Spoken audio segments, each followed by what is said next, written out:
यहाँहरूले यो आयोगको सन्दर्भमा हाम्रो विज्ञ सदस्यले केही कुरा यहाँहरू समक्ष राखिसक्नु भएको छ र हाम्रो विज्ञप्ति प्रेस विज्ञप्ति हामीले सम्प्रेषित यहाँहरूको बीचमा गरिसकेका छौँ र यहाँहरूबाट उत्पन्न भएका केही जिज्ञासाहरू यहाँबाट आएका जिज्ञासाहरूका सन्दर्भमा हामी तपाईहरुको बीचमा आएका छौँ। कुनै पनि चीजको आवश्यकता र औचित्यता थियो, के थियो, किन छैन भन्ने कुरा आजको लोकतान्त्रिक प्रणालीमा सबैले जान्न पाउनुपर्छ।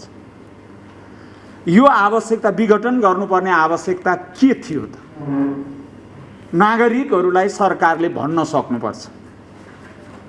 के कारणले आवश्यकता हिजो के कारणले गठन गरियो र गठन गरेको काम जुन पूरा हुन जुन समयावधि दिइयो 3 वर्ष, त्यो 3 वर्ष पूरा नहुँदै आयोगले कामलाई अगाडि बढाइरहेकै सन्दर्भमा मैले गृहमन्त्रीजीसँग भेटघाट गरेका थिएँ। यस बीचमा हामीले गरेका कामहरूको सन्दर्भमा यो बाहिर विघटनको हल्ला यी कागजबाट सम्भवतः 3 गते होला बाहिर आएपछि सरकारको एटिच्युड के छ, उहाँहरू के सोच्नु भएको छ, आयोगको कामको बारेमा के बुझ्नु भएको छ भन्ने ढङ्गले उहाँहरूसँग हामीले भेटघाट गरेका थियौँ। प्रधानमन्त्रीसँग नै मैले भेट्ने इच्छा जाहेर गरेका थिएँ, तर प्रधानमन्त्रीजीले कार्यव्यस्तताले मसँग भएन र हाम्रै मन्त्री परिषदको माननीय गृहमन्त्रीसँग हजुरहरूको छलफल होस्, कुराकानी होस् भन्ने खालको खबर पठाउनु भयो र त्यस अन्तर्गत हामीले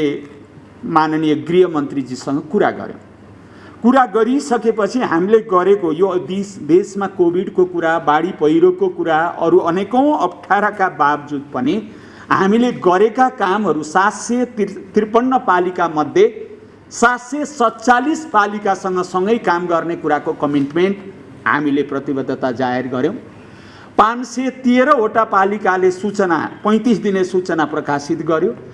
319 वटा पालिकाले लगत कम्प्लिट गर्यो र 2,47,000 भन्दा बढी भूमिहीन सुकुम्बासी, भूमिहीन दलितको लगत लिने र 9,32,000 भन्दा बढी अव्यवस्थित बसोबासीको लगत लिने काम हामीले गर्यौं।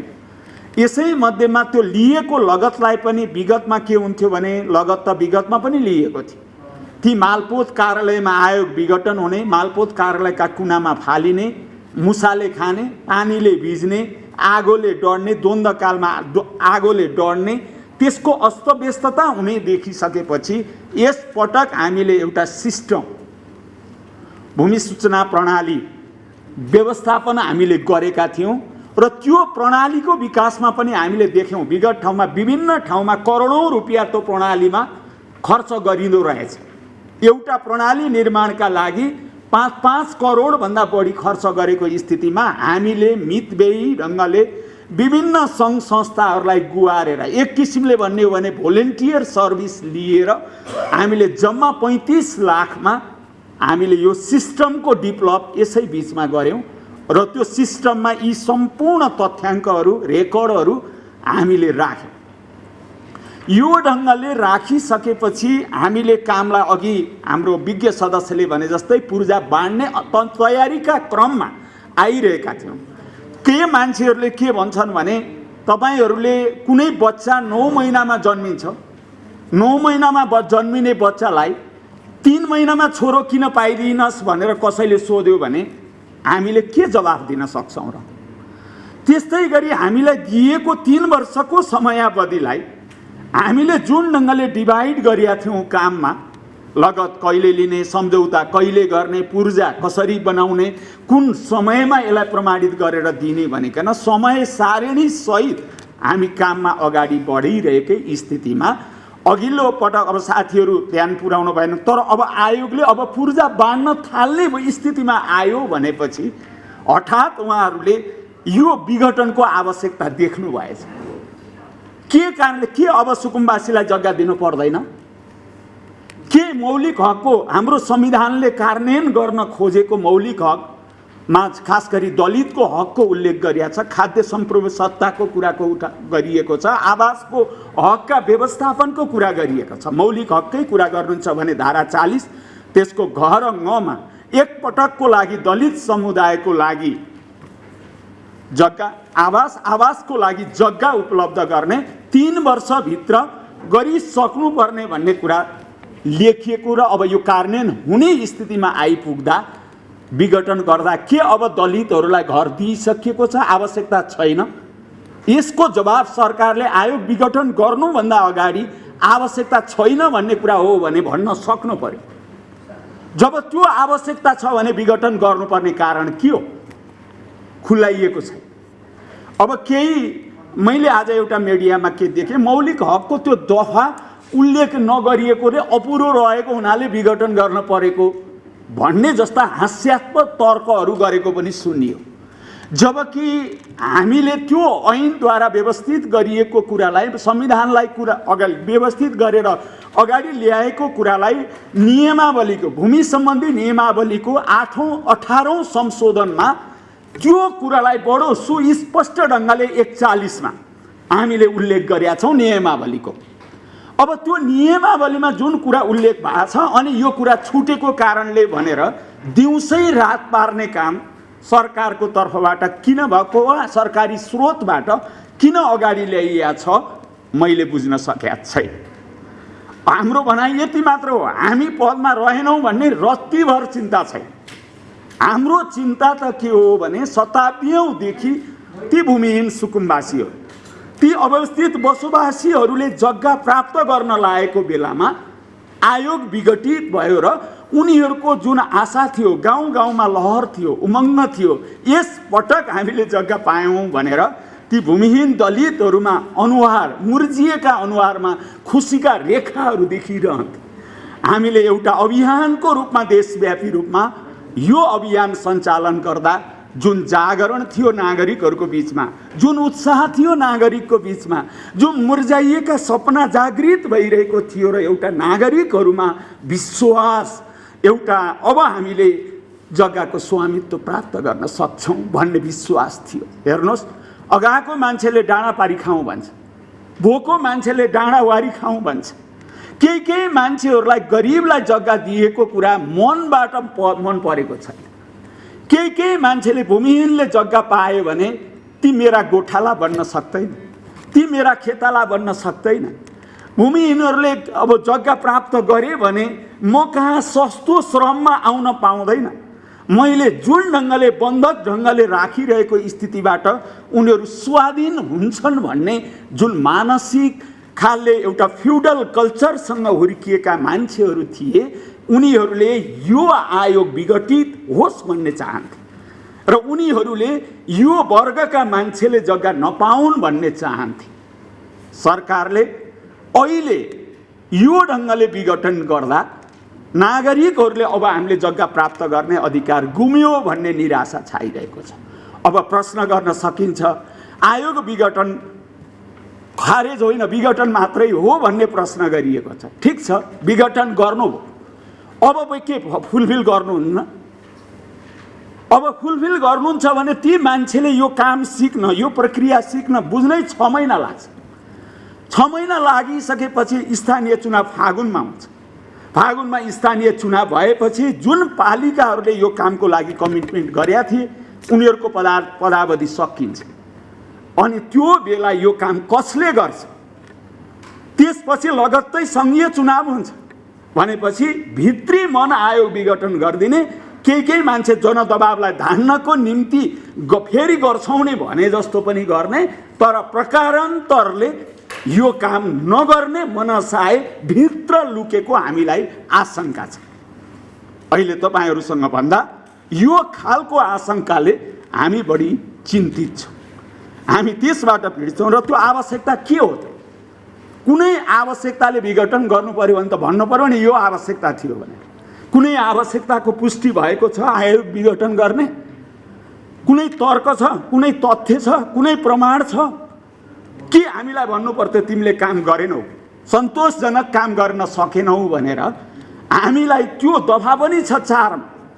अहिले 27 को जुन गठन आदेशको 27 प्रयोग गर्नु भएको छ, त्यो 27 को मनासाय के हो भने हाम्रा 77 जिल्लामा आयोगहरू छ। ती आयोगहरूले सबैभन्दा 6 महिनामा 7 महिनामा काम सक्यो भने त्यो जिल्लाको आयोग किन राख्नु पर्यो? त्यस्तो स्थितिमा विघटन काम सकिएपछि विघटन गर्न सकिन्छ भन्ने भित्री मनासाय हो त्यो दफा। तर त्यो एउटा दफालाई त्यसको मनासाय कानुनको चाहिँ सकारात्मक प्रयोग र बुझाइ लेटर एन्ड स्पिरिटका भावनालाई नबुझेर उहाँहरूले सिङ्गो ढङ्गले आयोग विघटन गर्ने कामको औचित्यता पुष्टि हुन सकेको छैन र देखिँदै र यसभित्रको मनासाय सकारात्मक छैन, दुरासायपूर्ण मनासाय यसभित्र लुकेको छ भन्ने कुरा हामीलाई अनुभूति भएको छ। गठन प्रक्रिया का सम्बन्धमा एउटा त्रुटि भयो भनिएको छ। गठन आदेशकै सन्दर्भमा पनि त्रुटि यदि रहे भने पनि यो कामसँग जोडेर ती त्रुटिहरूलाई सच्याउनुपर्छ। कहीँ इररहरू छन् भने संशोधन गर्नुपर्छ। सकारात्मक ढङ्गले त्यो कामलाई अगाडि बढाउने काममा रहेका कमी कमजोरीहरू छन् भने त्रुटिहरूलाई सच्याउन सकिन्छ। तर ती त्रुटिहरूका सच्याउने मनसायबाट होइन। यो वर्गको प्राप्ति, जग्गा प्राप्ति, मौलिक हकको अधिकारको कार्यान्वयन हुने कुराहरूको सम्म आपत्ति देखिएर यो खालको स्थिति आएको हो। अब 15,000 फाइलको तयारी तपाईहरुले गरिरहेकै बेलामा यो विघटन किन गरियो भन्ने कुरा त अब साथीहरू गर्नेहरूलाई यहाँहरूले सोधिदिनु होला। हामीले त त्यसको के जवाफ दिन सक्छौँ र? हामीले यो 15,000 मा मात्र सीमित होइन, हामीले त अहिले 12,319 पालिकाको रगत लिइरहेछौँ। यो समयभित्र 2 महिनाभित्र पाएको भए हजारौं पूर्जा हामीले नागरिकको बीचमा पूरा गर्न सक्थ्यौँ र बाँकी अवधिभित्र हामीले 3 वर्षभित्र तोकिएका कामको मैले अहिले धेरै भन्न सक्दिनँ, 70% काम हामीले सक्ने योजनाका साथ हामी काममा लागिरहेथ्यौँ। अब यो स्थितिमा सरकारले आयोग जबरजस्ती पुनर्गठन गरेको छ र अब यसैलाई कुनै कानुनको सकारात्मक मनासायलाई र कानुनको नकारात्मक मनासायलाई डिफाइन गर्ने कुरा कसको हो त भन्दाखेरि त्यो अदालतको। त्यसैले अदालतसँग हामी जानुपर्ने कारण यसको दफा लेटर र स्पिरिटको असल मनासायको व्याख्या अदालतबाट गरेर त्यो मौलिक हकको रक्षा, भूमिहीन नागरिकको मौलिक हकको रक्षा अदालतबाट हुनेछ। ती भूमिहीन जनताले हाम्रो अदालत हाम्रो पक्षमा रहेछ भन्ने अदालतप्रतिको विश्वास जगाउने छ अदालतले भन्ने आशा र विश्वासका साथ हामी रिट निवेदनमा गएका छौँ। मलाई लाग्छ धेरै श्रमजीवीहरूले, भूमिहीन जसले रातो फर्म भर्नुभएको थियो उहाँहरू पनि अदालतमा जानुभएको छ। मैले सुन्दैछु धेरै पालिकाहरू जसले यसमा खर्च गर्नुभएको छ आफ्नो स्थानीय तहबाट, उहाँहरू पनि यो काममा हामीमाथि अन्याय पर्यो भनेर उहाँहरू जाँदै हुनुहुन्छ भन्ने कुरा मैले सुनेको छु। त्यस्तै गरी भूमिका क्षेत्रमा काम गर्ने सङ्घ संस्थाहरू पनि यो त ज्यादतीपूर्ण कुरा भयो भनिकन नागरिकहरू लागिरहेछन् र अहिले मैले देखिरहेछु देशका पूर्वदेखि पश्चिमसम्मै खास गरी भूमिहीन नागरिकहरू आफ्नो अधिकार यो आयोग विघटनपछि चिन्तित रुँदै सानो काखको बच्चा बोकेर जुलुसमा हिँडिरहेको देखिएको छु। लालबन्दी लगायतमा धरनामा बसेको देखिएको छु। सुन्दर हरैचा लगायतमा जुलुस लगायतको स्थितिमा देखिएको छु। चितवन लगायतका ठाउँहरूमा उहाँहरूले पुतला जुलुस जस्ता कार्यक्रमहरू कोरोनासँग बस्ने गरी आवश्यक डिस्टेन्स कायम गरी सङ्घर्षको प्रक्रियामा हामीलाई माथि अन्याय भयो भनेर उहाँहरूले आवाज प्रकटित गरिरहेको मैले देखिएको छु। देशका अधिकांश जिल्लाहरूमा सिडिओ कार्यालय मार्फत यो कार्य गलत भयो भनिकन सरकारलाई सचेत गराउनको निम्ति विभिन्न विज्ञप्तिहरू प्रदर्शन सहितका स्थिति भइरहेको स्थिति अहिले देखिरहेको छु र सारमा हामी पदमा बस्न कुनै जरुरी छैन। तर आयोग विघटन गर्ने कार्यले, यो आयोग विघटन गर्ने कार्यले भूमिहीन सुकुम्बासीहरूको पेटमा लात हान्ने काम भएको छ, टाउकोमा वज्र प्रहार गरिएको स्थिति भएको छ। तसर्थ यो पवित्र कार्य संविधानले परिकल्पना गरेको राज्यको स्थितिलाई ध्वस्त गर्ने कामसँग यो विघटन जोडिएको छ। हामीले संविधानको रक्षा गर्नु छ, नागरिकको मौलिक हकको रक्षा गर्नु छ र भूमिहीन जनतालाई स्वाभिमानपूर्वक जीविकोपार्जनको स्थितिमा पुर्याउन हामी सबैले प्रयत्न गर्नुपर्ने भएको हुनाले यो कुरा आम यहाँहरू पत्रकार मार्फत सञ्चार जगत मार्फत देशवासीका सामु हाम्रो भावना हाम्रो भनाइ सम्प्रेषण होस् भन्ने उद्देश्यका साथ आजको हामीले यो पत्रकार सम्मेलनको आयोजना गरेका हौँ। यहाँहरूका मूलभूत जिज्ञासा मलाई लाग्छ यिनै हुन् भन्ने मैले पाएको छु र यिनै जिज्ञासाहरूका बारेमा हाम्रो पूर्व आयोगको धारणा यहाँहरूसँग राख्दै यो कार्यक्रममा सहभागी भएर हाम्रो समाचारमा सक्रियतापूर्वक सम्प्रेषण गर्न उत्सुकतापूर्वक उपस्थित हुनुभएका सबै पत्रकार साथीहरूलाई हार्दिक धन्यवाद दिँदै अन्तमा यसो टी लिइदिएर हजुरहरू बिदा हुन चाहन्छौँ। यहाँहरूले बिदा टी कफी लिइदिएर यहाँहरू आफ्नो